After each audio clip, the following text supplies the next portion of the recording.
tout le monde, alors aujourd'hui j'avais envie de vous présenter le Lighted Window Tarot que je viens d'acheter sur le Salon des Arcanes.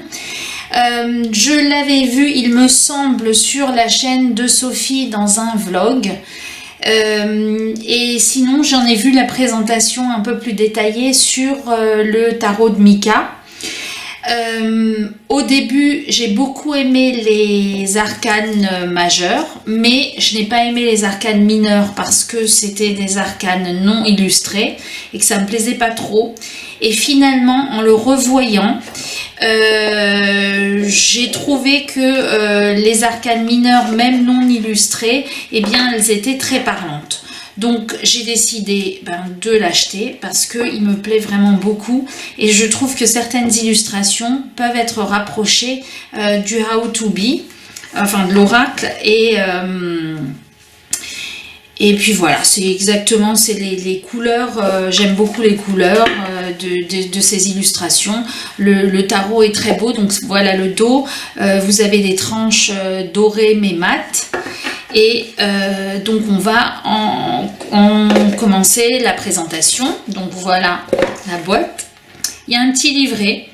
Alors dans ce petit livret vous avez qui représente quand même les arcanes en couleur. Lui aussi c'était un Kickstarter il me semble.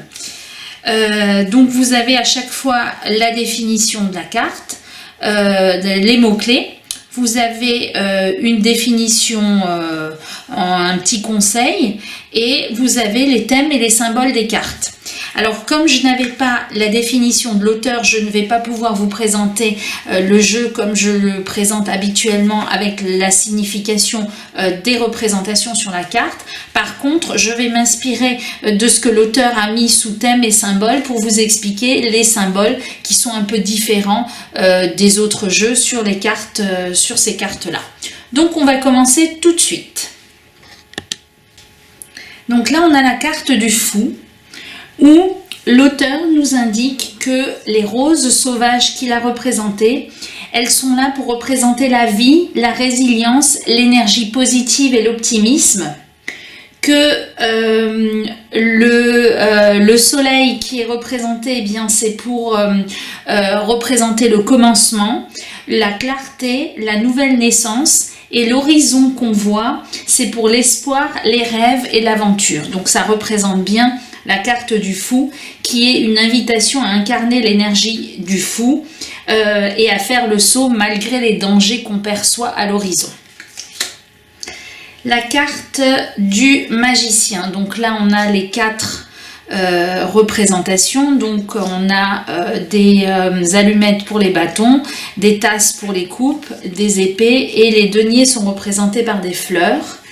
Et donc les outils du magicien, ce sont les symboles de la combinaison qui représentent les éléments eau, air, feu et terre.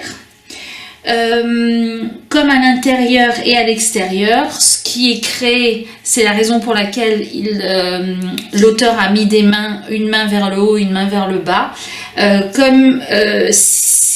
ce qui est au-dessus est en dessous, ce qui est à l'intérieur est à l'extérieur, et ce qui est créé d'un côté se reflètera dans l'autre.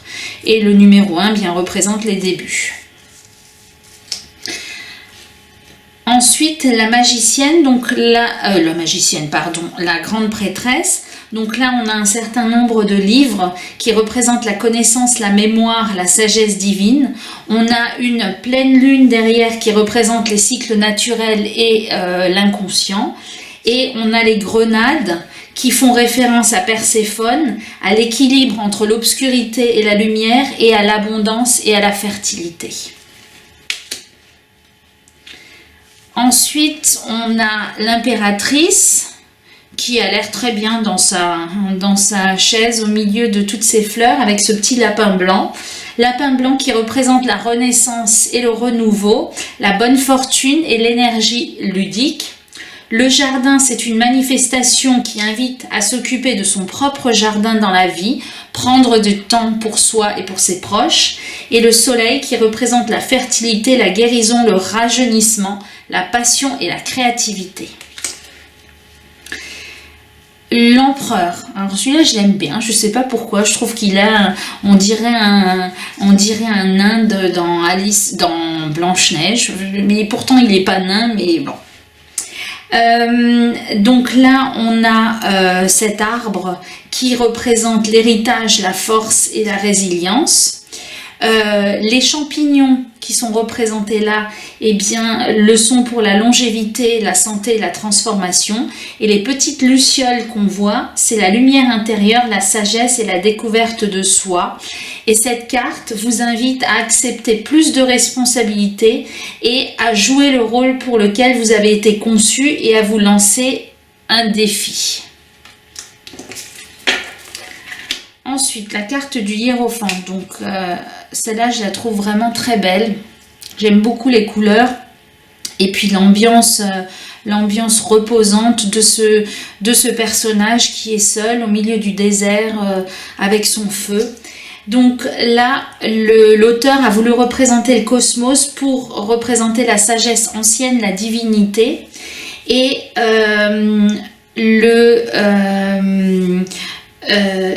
la tente pour la protection, la sagesse et l'orientation, et le feu pour les possibilités et la découverte de soi.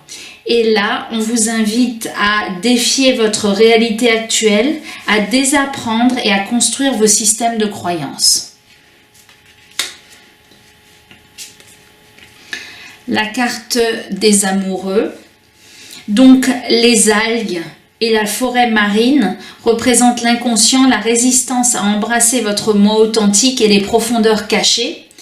L'eau représente la cicatrisation et la fluidité, et l'union, la sécurité, le soutien et l'amour.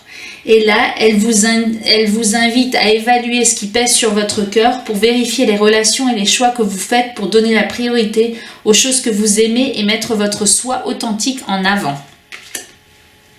On continue avec cette carte du chariot qui est un peu particulière dans la mesure où le chariot normalement avance et ce chariot-là, eh bien, il est à quai. Enfin, c'est pas un chariot d'ailleurs, et c'est d'une barque qui est à quai et il n'y a personne dedans, il n'y a pas de difficulté, mais il n'avance pas. Là, on vous indique que les chardons, eh bien, ils sont là pour représenter la résilience, le courage, la bravoure et la force. Que le canoë, c'est un espace sûr et un espace de renaissance. Et que les eaux représentent... Alors, les eaux sont turbulentes. J'avais pas l'impression qu'elles étaient turbulentes, mais selon l'auteur, elles le sont. Elles sont là pour représenter l'incertitude, les défis et les forces extérieures, un peu comme les deux chevaux qui vont dans des sens différents dans la représentation classique. Et là, c'est une invitation à vous tester, à changer, à grandir et à prendre des risques pour la récompense d'une nouvelle excitante période de transition de votre vie. Là, la carte de la force, avec ce château qui représente la protection, la défense et la force intérieure, avec cette épée qui est là pour l'autorité, la force et le courage. Et on vous dit donc ça, ce sont des castileja, ce sont des fleurs de pinceau indiennes et qui sont là pour l'énergie et la détermination. Et c'est une invitation à être conscient de vos besoins et à vous enraciner pour réaliser les choses qui vous défient. L'ermite, alors j'adore cette carte de l'ermite. Alors c'est une femme, elle est en train de se retirer dans la nature avec cette lanterne et puis ce coucher de soleil. Enfin, je trouve qu'elle est vraiment, j'adore les couleurs. Donc la lanterne, elle représente la clarté, le mystère, l'illumination, l'espoir et la découverte. Cette partie de la carte représente le retour de l'obscurité, le calme et le fait d'entrer dans le subconscient. Les champignons qui sont représentés là représentent la mutabilité, l'illumination et la renaissance. Et les fleurs de camomille représentent le repos, la paix et le calme. Et c'est une invitation à prendre du temps seul pour vous-même et trouver votre guidance intérieure. Alors là, c'est la roue de fortune et c'est plutôt cette carte qui me fait penser au How to Be. Alors attendez, je vais le chercher. Alors le voici, donc je trouve qu'il a des illustrations un peu similaires, alors pas toutes évidemment, mais il peut bien se marier avec ce tarot. Je trouve que c'est un peu la même ambiance, les mêmes... voilà. Donc celui-là, vous le connaissez. Et je vous avais d'ailleurs fait une présentation comparative entre le How to be a White Flower et le How to be a Moonflower. Donc celui pour le jour et celui pour la nuit. Donc on continue avec notre roue de fortune, où il n'y a pas vraiment de roue sur la carte. On nous dit que eh bien ces 4 éléments sont la roue de l'année, qui représente les saisons, le passage du temps et l'équilibre, que les bougies, c'est la clarté, le fait de trouver la lumière dans l'obscurité et de faire des sortilèges et des rituels, et la faune et la flore qui sont autour représentent la vie et l'abondance. Et c'est une invitation à être optimiste et avoir la foi que l'univers vous soutiendra en ce temps de changement. La justice. La balance représente la justice, l'équilibre et la vérité. La coupe représente les limitations énergétiques, les limites et l'épanouissement. Et les livres représentent la sagesse du passé, du présent, l'enrichissement personnel et la connaissance. Et c'est une invitation à réparer les limites et à affronter les vérités pour trouver l'équilibre. La carte du pendu. Donc les vignes représentent l'instabilité, la détermination et la force. La nuit voit uniquement ce qui est important, le calme et la guérison. Et les champignons qui sont là, peut-être un peu hallucinogènes parce qu'ils sont quand même bleus, hein. C'est la mutabilité, l'illumination et le changement lent. C'est une invitation à analyser ce qui fonctionne et ce qui ne fonctionne pas dans votre vie et à vous installer dans le calme de l'inconnu et d'avoir foi en votre force intérieure pour vous guider. Cette magnifique carte de la mort avec ce crâne d'un animal. Alors c'est pas un désert, mais on voit qu'il y a qu'il y a une renaissance tout autour de ce crâne. Donc les champignons, c'est pour la renaissance et pour le cercle de vie, le changement. Le croissant de lune, c'est pour représenter la transformation, l'illumination et les cycles. Et le crâne, c'est pour la transcendance et le soi authentique. Et cette carte vous invite à lâcher prise. Tempérance, donc le château, c'est pour l'héritage du passé, la protection de soi, le refuge et la maison de l'âme. Les grenouilles qui sont là, est-ce que vous les voyez bien? Là. Les grenouilles, eh bien, elles sont là pour la transformation, le psychisme, l'inconscient et l'élément eau. Et le chemin qui se dessine où? C'est une bonne question. Il nous parle du chemin. Bon, c'est le voyage, le choix, le destin et le carrefour. Ça doit être un chemin qui passe par là derrière. Et là, c'est une invitation à prendre un moment pour stabiliser votre énergie et vous réaligner. Cette magnifique carte du diable, donc là, il n'y a pas de personnage. C'est un miroir où on se voit dans le miroir. Le miroir, c'est pour révéler les vérités, les présages, les portails et votre perspicacité. Les champignons, c'est pour la guérison ancestrale, les limites perçues et la stabilité. Et l'arbre, c'est pour la survie, la résistance aux épreuves et aux émotions difficiles. C'est une invitation à porter un regard véritable sur toutes les habitudes malsaines ou les croyances limitantes et à les libérer. La tour.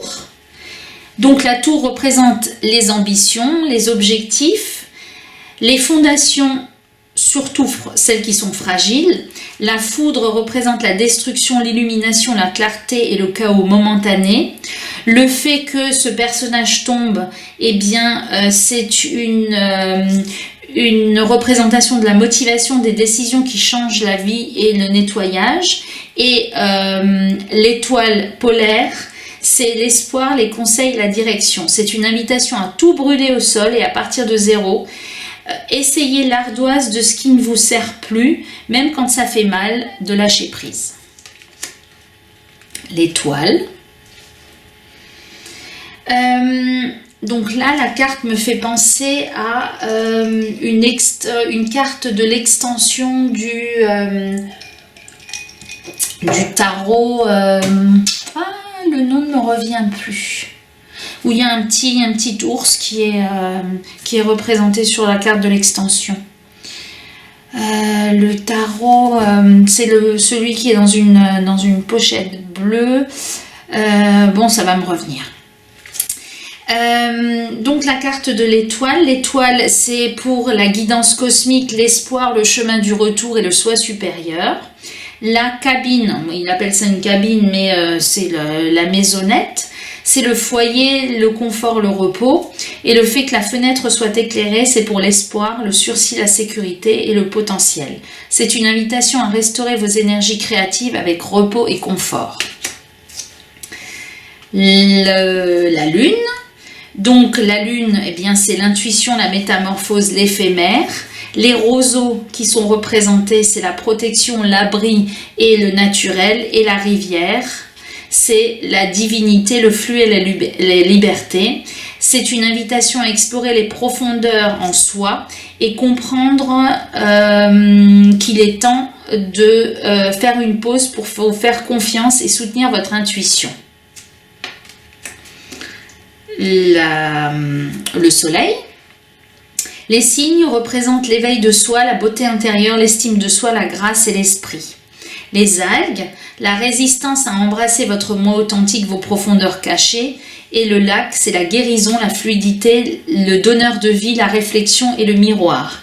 Et c'est une invitation à prendre de la place pendant ce temps de découverte, de trouver la manière que vous pouvez partager, dont vous pourriez partager votre lumière intérieure et guider les autres. Alors les définitions, c'est surtout des définitions de développement personnel, mais vous pouvez utiliser ce tarot pour les tirages habituels, hein, sans forcément faire du développement personnel. Il s'y prête bien. En ce qui concerne le jugement, donc là, on a une souris ou un rat qui représente l'ombre personnelle, l'agitation, la ténacité et le héros improbable. On a les racines des vignes et les vignes qui sont les contraintes, se restreindre, la connexion au tout, et les champignons, encore des champignons qui sont pas bleus, qui sont blancs, la force intérieure, la renaissance et le changement. Et c'est une invitation à réfléchir à ce que vous pourriez juger trop sûrement de vous-même ou à ce à quoi vous devez être fait et avoir le courage de vous faire confiance. Et cette magnifique carte du monde, avec ce magnifique chemin, eh bien, on vous dit que ce chemin représente le voyage de la vie, l'aventure, les épreuves et les tribulations, que le soleil, c'est la vie, la passion, l'énergie, le renouveau, et que cette grille, eh bien, c'est la protection, le point de transition, le seuil entre les royaumes. Et c'est une invitation à vous reposer et à profiter de là où le voyage vous a mené. Vous avez tout ce dont vous avez besoin pour réussir. Voilà pour les arcanes majeures et on va continuer avec les bâtons. Voilà. Donc comme je vous le disais, eh bien c'est ce qui m'a rebuté au début parce que les arcanes mineures n'étaient pas illustrées, mais finalement quand on se plonge vraiment dans le jeu, eh bien on arrive à comprendre la signification des cartes, bien qu'elles ne soient pas illustrées comme habituellement. Donc là, on a une flamme qui représente l'alchimie, la lumière, la passion et la découverte créative. C'est le numéro 1, donc c'est le départ de quelque chose, d'une flamme peut-être intérieure. Le 2, eh bien, ça représente... donc là, on a des montagnes qui représentent les objectifs en vue et les défis, et les feuilles qui sont un signe de croissance. Donc là, c'est le fait, ça représente le fait de se projeter, de faire des choses qui nous éclairent et de les projeter même s'il y a des difficultés. Ensuite, on voit ces trois bâtons ces trois flammes qui se sont réunies en une. Et là, on est dans une transition, dans une communauté, dans une confiance et dans une croissance. Et le but, c'est de prendre soin de votre feu créatif et d'établir les bonnes fondations. Donc là, on se projetait et là, on a déjà avancé d'un pas. Ensuite, on a la 4 de bâton. Donc là, le château représente l'espace sûr, l'héritage et les fondations solides de la famille. C'est pour évaluer les fondements et les structures de votre vie. Le 5. Donc le chiffre 5, c'est un chiffre de conflit et on voit qu'il y a une des allumettes qui est un peu en conflit avec les autres et c'est un point de tension qui découle de la compétition ou de l'agacement, un point de rupture ou un temps de transformation. Le 6, donc le 6 c'est une carte d'harmonie, d'équilibre et de coopération. Et là, on vous dit que les objectifs sont atteints parce que vous avez cette harmonie dans les bâtons. Le 7, donc c'est un chiffre de sagesse, de contrôle, de croissance en utilisant tous vos outils. Donc là, on vous dit qu'il faut tenir bon lorsque des défis surviennent et lorsque les autres ne font pas confiance à votre processus, qu'il faut exploiter votre force créative. Donc, c'est le principe du 7 de bâton qu'il faut résister peut-être aux difficultés. Le 8 de bâton. Donc le 8, c'est une carte de mouvement, de décision rapide et elle nous dit que votre force créative et les choses peuvent être dans un processus de transformation qui peut aller très vite. Le 9, donc là on est dans une carte d'équilibre, de tournant dans votre vie, de soins personnels et d'utilisation des outils. Vous avez ce qu'il faut pour arriver à la ligne d'arrivée, mais on n'y est pas encore. Là, pour l'instant, on se protège encore un peu, mais on est presque au bout. Donc, on maintient sa position. Et le 10, donc là, c'est une carte où on nous dit qu'il y a un seuil, un nouveau territoire, un progrès, un choix à aller de l'avant et un compromis à faire.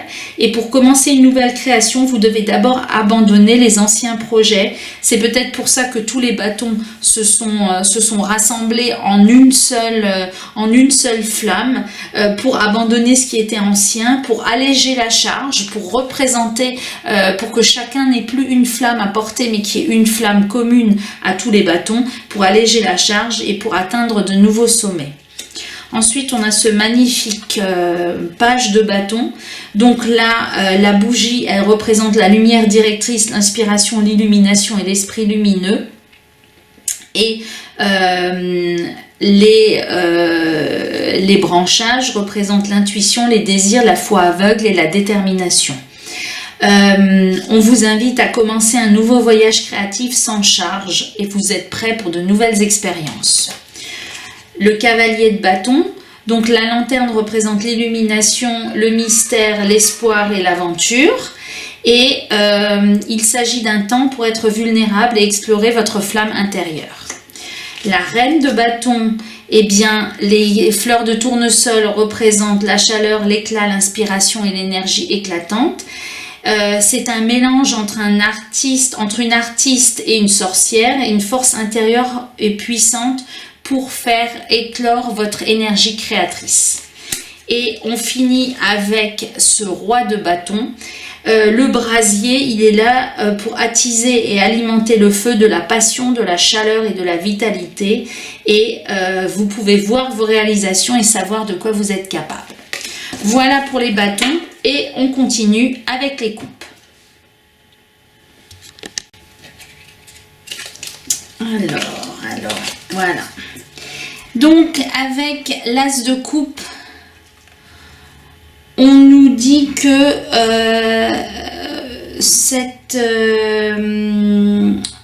tasse représente les nouvelles possibilités, la croissance, l'amour et la positivité, et qu'il faut écouter votre voix intérieure et vous offrir le cadeau d'une coupe, d'une tasse.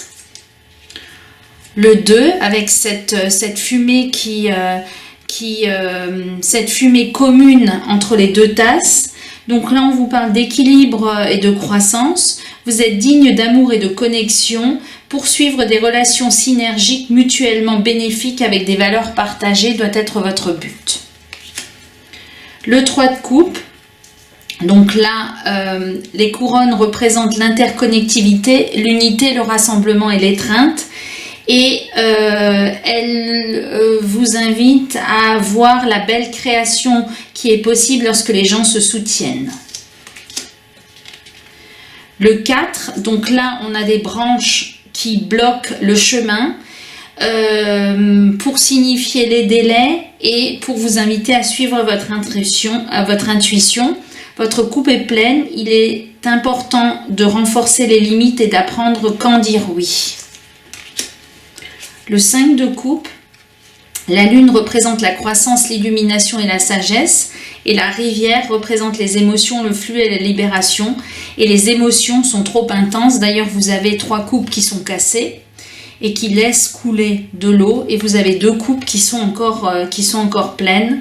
Et elle vous invite à ne pas être triste de ce qui n'est plus, mais à voir ce qui est en devenir. Le 6 de coupe, donc là, les vignes sont connectées les unes aux autres. Elles ont pour but de vous prouver la diversification, le développement du réseau personnel ou d'une relation. Et elles vous invitent à donner plus de vous-même. Le 7 de coupe. Donc là, bien, vous avez les représentations usuelles des différents choix et puis de ce qu'il s'agit d'une illusion ou pas. En tout cas, le serpent, c'est pour l'intuition, l'avertissement et la sagesse. Et on vous dit d'écouter votre intuition pour vous laisser guider. Le 8 de coupe, donc là, vous avez des montagnes qui sont là pour vous inviter à choisir votre chemin, vos luttes, votre détermination et votre évasion. La lune pour l'illumination, l'intuition, les émotions et la guidance. Et on vous invite à marcher les yeux grands ouverts pour explorer vos profondeurs intérieures.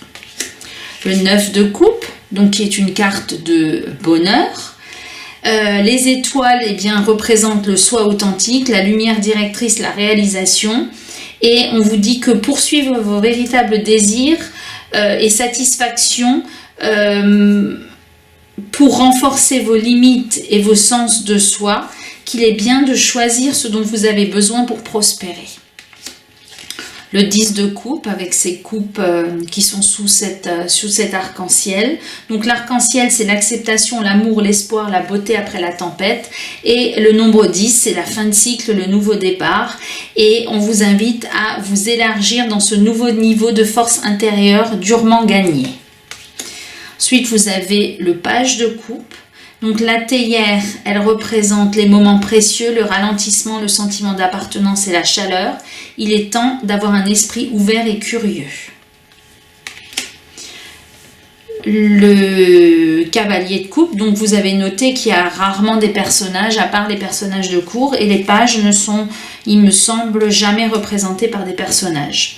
Donc la maison représente la sécurité, le confort et la protection. Le champ, le lieu de croissance, d'abondance. Et la rivière, les émotions, les flux et la motivation. Être en contact avec vos émotions et votre intuition vous invite à cultiver le calme émotionnel et la sécurité au milieu du chaos. La reine de coupe. Donc l'espace qui ressemble à un hôtel, c'est la connexion à l'esprit, à l'orientation, à la guérison. Vous êtes en contact avec les énergies autour de vous, votre connexion forte à votre intuition et votre capacité psychique à ouvrir la guérison de vos traumas. Et on termine avec le roi de coupe. Donc le brouillard représente le nettoyage, la purification et les limites, et le lac représente les profondeurs intérieures, la guérison psychique du royaume et du subconscient. On vous invite à incarner une confiance totale et inébranlable en vous-même et en vos besoins. Voilà pour les coupes. Et on continue avec les épées. Alors, l'as d'épée. Donc là, on a une étoile. Elle représente le moi authentique, les nouvelles idées, l'inspiration et la lumière directrice. C'est un encouragement à saisir la prochaine opportunité et à être ouvert aux nouvelles idées. Le 2 d'épée. Donc les feuilles, c'est la croissance. Et la bougie, elle est là pour la protection de votre lumière, les rituels, les idées et les découvertes. Le but étant de trouver vos propres croyances et de décider ce que vous devez garder et ce que vous devez abandonner. Le 3, donc là on a cette représentation du 3 qui ne transperce pas un cœur mais qui est quand même attaché. Et l'attachement, eh bien, ce sont les liens qui lient, les structures sociales néfastes, les croyances limitantes des autres. Et on vous dit que des conflits ou des émotions douloureuses peuvent survenir lors de la poursuite,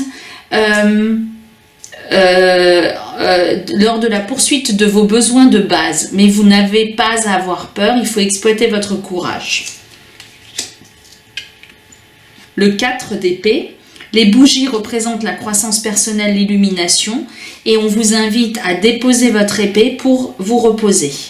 Parce que vous êtes en cours pour former la structure de vos croyances et de votre perspective, il faut prendre le temps de se reposer et de réfléchir. Le 5, donc là il y a des vignes qui sont emmêlées, elles concernent la croissance restreinte et les relations tendues. On vous invite à trouver l'équilibre entre créer une fondation pour votre système de croyances et être assez flexible pour continuer à croître.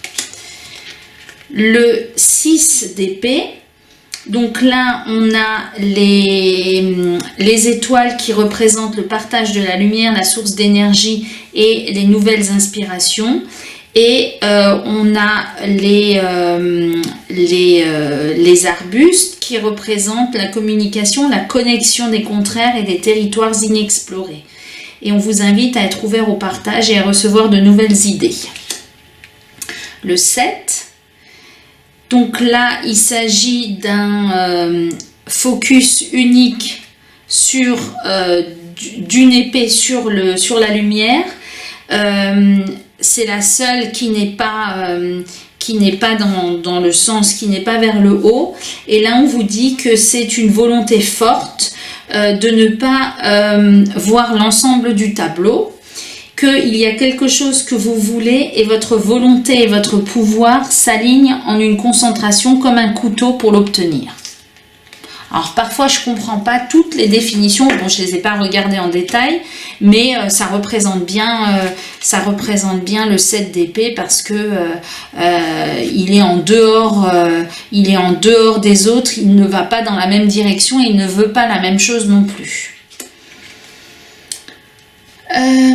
Le 8 d'épée, donc là la lumière elle est piégée. Ça a pour objectif de vous prouver que votre vision est limitée et que vous êtes aveugle à la vérité, que c'est un moment pour vous débarrasser des opinions et des autres masques que vous pourriez porter pour vous lier véritablement à votre moi supérieur. Le 9 d'épée, donc là on a la lune qui représente le subconscient, le changement, les cycles et l'intuition. Et on a le numéro 9 qui est le point culminant de votre pouvoir et qui vous prouve que la fin est possible. Il faut concentrer votre énergie mentale pour trouver votre voie et éliminer les pensées négatives. Le 10, donc là, ce sont des bougies qui forment un cercle. Le but, c'est de vous prouver la protection et le renforcement de la magie intérieure. On vous invite à commencer un nouveau cycle tout en débutant, en recherchant votre vérité. Donc là, on a un page qui n'est pas un personnage, avec un stylo et du papier. C'est pour l'idéalisme romantique, l'expression, le partage d'idées et l'inspiration. Et on vous dit qu'il faut essayer de nouvelles choses avec enthousiasme et curiosité, comme le page d'épée. Le cavalier d'épée, donc il est à genoux pour prouver qu'il est ancré, source de force dans le flux des idées. Et les idées circulent autour de vous et vous trouvez l'inspiration pour aligner vos idées et vos actions. La reine, l'oiseau noir, donc représente la magie, l'intuition, la connaissance, l'adaptabilité et le gardien. La reine des épées combine l'eau, l'air, un équilibre d'émotions et d'esprit, une pensée logique et elle prend des décisions de manière intelligente. Et on finit avec le roi d'épée qui est sous un ciel de pleine lune qui représente une vue d'ensemble, la vérité et le changement. Et on vous dit de tenir bon dans votre vérité et de prendre les mesures décisives. Voilà, et on va finir avec les deniers. Donc là, les deniers sont représentés par des fleurs. On a l'as de pentacle. Donc le pentagramme qui est représenté représente la protection divine, les éléments de la vie, la terre, l'air, l'eau, le feu et l'esprit. Et la couleur orange eh bien, est là pour présenter l'optimisme, l'enthousiasme et la chaleur. C'est une invitation à semer les graines de croissance et à utiliser la magie que vous avez pour créer la vie de ce que vous voulez. Le 2 de pentacle, donc avec cette... d'habitude, le 2 de pentacle, il est hésitant. Et là, on a une balance qui est équilibrée. Donc la balance, c'est l'équilibre, la vérité et le discernement. Vous avez la capacité de gérer le chaos en vous, en vous adaptant au changement et en équilibrant les priorités. Le 3 de pentacle, alors là aussi c'est intéressant parce qu'il y a trois fleurs différentes mais qui s'unissent quand même pour faire quelque chose. Et on vous dit que le pouvoir du 3, c'est un nombre divin pour le pouvoir, l'harmonie, les schémas et le changement, et que c'est la collaboration et la co-création qui peuvent faciliter le travail pour avoir de meilleurs résultats. Le 4, donc là, ça représente les fondations, la structure et la sécurité. Vous êtes assez à l'aise pour analyser où vous pourriez commencer et ajouter du soutien pour vous-même. Le 5, donc là, le cyclamen représente l'encouragement, la résilience et le renouveau. Et on vous dit qu'il y a une perturbation dans votre vie physique qui appelle votre attention, que quelque chose a changé et qu'il faudra réajuster. Le 6, donc la couronne représente l'interconnexion, le fait de tisser les fils de la vie et de se soutenir mutuellement. Et on vous invite à changer de perspective et à analyser comment vous donnez, vous recevez de l'énergie. Le 7, donc là il y a une plante avec un pot, c'est une croissance future, une nouvelle vie mais pas encore découverte. Il faut aligner votre volonté avec vos ressources pour atteindre vos objectifs. Le 8, donc là il s'agit de plusieurs pots, ce sont les intentions, les rituels, les habitudes qui créent une dynamique. Et vous voyez qu'il y a un pot où il n'y a encore rien dedans, un pot où il y a un peu plus et un pot où la fleur est sortie. Il y a de la magie en cours de création, une certaine partie de votre vie grandit et s'expanse pendant que vous vous mettez au travail. Le 9, donc là il y a une serre. Elle représente l'autosuffisance, les soins, la croyance et les possibilités. Et elle vous invite à trouver ou à vous installer dans votre niche où vous pouvez utiliser vos talents pour continuer à apporter confort et abondance à votre vie. Le 10, le cercle représente l'infini, les cycles. Et c'est un temps pour analyser comment vos talents et votre abondance sont alignés avec l'héritage que vous voulez avoir. Le page qui est encore qui n'est pas représenté par un personnage, donc ce récipient c'est la manifestation, l'action et l'expérimentation. Oui, c'est un tube à essai. La motivation pour commencer à transformer vos rêves en réalité. Le cavalier, Donc là, on vous représente une croissance lente des objectifs à long terme, comme dans tous les cavaliers de Pentacle, quelqu'un qui avance lentement parce qu'il veut faire les choses bien. On vous invite à aller au-delà du rêve et à faire le travail dur pour accomplir vos objectifs. La reine de Pentacle, donc le bouquet représente l'amour de soi et la prospérité. Elle vous invite à trouver votre flux et votre alignement à travers l'équilibre travail et vie privée. Et on finit avec ce roi de Pentacle qui est dans cette luxuriante, dans ce luxuriant jardin. Donc là, on vous présente le château qui représente l'héritage, l'abondance, la protection. Le roi de Pentacle est le résultat de l'écoute de vos besoins et de la persistance face à l'adversité. Voilà, j'espère que cette présentation vous aura plu, que ce magnifique tarot vous plaira autant qu'à moi. Je reste bien évidemment à l'écoute de vos commentaires et vous dis à bientôt.